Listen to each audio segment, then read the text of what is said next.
Начали латать дорожное полотно на федеральной трассе Вилюй. Литые эмульсионно-минеральные смеси заполняют трещины асфальта и не дают ей разрастись. Такая поверхностная обработка защищает дорогу от снега и дождей. Автомобили могут проехать по обновленной дороге уже через 2-3 часа после проделанной работы. Сейчас дорожники ведут работы с 7 по 16 километр федеральной трассы Вилюй на выезде с Якутска. Через несколько дней они поедут в Вилюйский район, где обработают 2 участка трассы.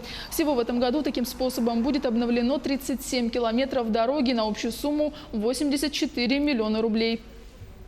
Работали в прошлом году на федеральной дороге Чита-Хабаровск. В Хабаровском крае там 15 километров сделали на федеральной дороге. До этого работали, экспериментальный участок проложили километр перед Юж-Хатыном. Показывает, третий год лежит и показывает отличные характеристики. Уложить 1 километр асфальтобетона толщиной 5 сантиметров, это на 1 километр порядка 20 миллионов. А у нас на 1 километр уходит по этой технологии порядка 2 миллионов.